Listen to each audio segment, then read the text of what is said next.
Je m'appelle Tao, j'ai 32 ans. Je suis arrivée en Alberta en mars 2010 et avant j'habitais à Paris, en France. Je suis arrivée donc avec ma famille, je suis mariée, mon mari s'appelle Alan et nous avons 2 enfants, Sony qui a 6 ans et Kala qui a 3 ans. Venir au Canada, c'était un projet de long terme déjà. On avait prévu ça quand on était jeune, quand on n'avait pas encore d'enfants, quand on était en pleine étude. C'était une grande envie. Mais Edmonton, c'est un hasard. En fait, 1 an après notre arrivée, on a acheté une maison dans le quartier de Summerside. Donc c'est une nouvelle zone résidentielle dans le sud d'Edmonton. C'est un très joli quartier, très familial, avec beaucoup d'installations pour les enfants, des lacs, des pistes cyclables et beaucoup d'enfants. Donc c'est un quartier très agréable à vivre.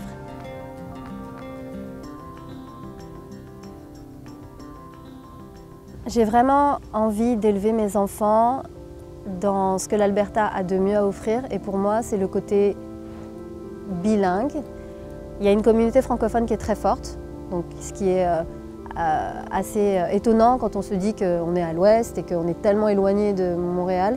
Mais la communauté anglophone est présente et on ne peut pas faire sans. Et pour moi, c'est très important que les enfants puissent être dans les deux. Il faut avouer que pour nous, Français, ce concept de communauté, c'est un peu particulier. Et quand on nous en parle comme ça fait un peu peur, parce qu'on a l'impression d'avoir affaire à un groupe fermé, où tout se passe dans un espace très clos et très privé.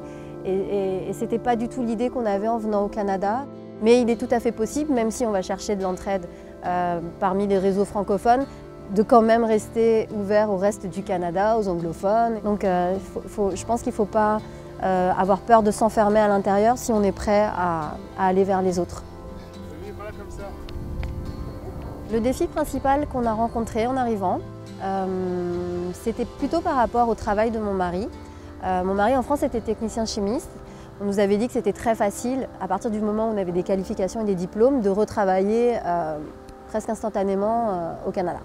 Et en fait, on s'est rendu compte que pas du tout. Quand on est arrivé, on a été confronté vraiment au fait que mon mari, pour retravailler, l'équivalence de diplôme n'étant pas automatique, mon mari devait reprendre ses études.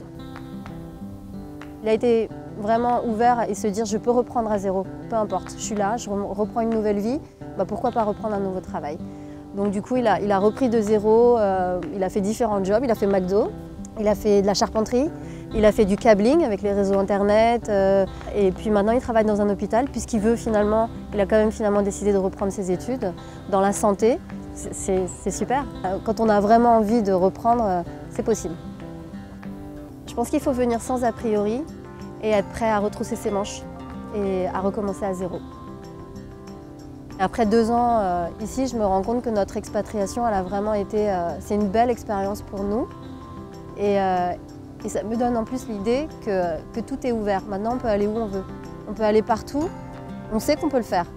On sait qu'on peut le faire.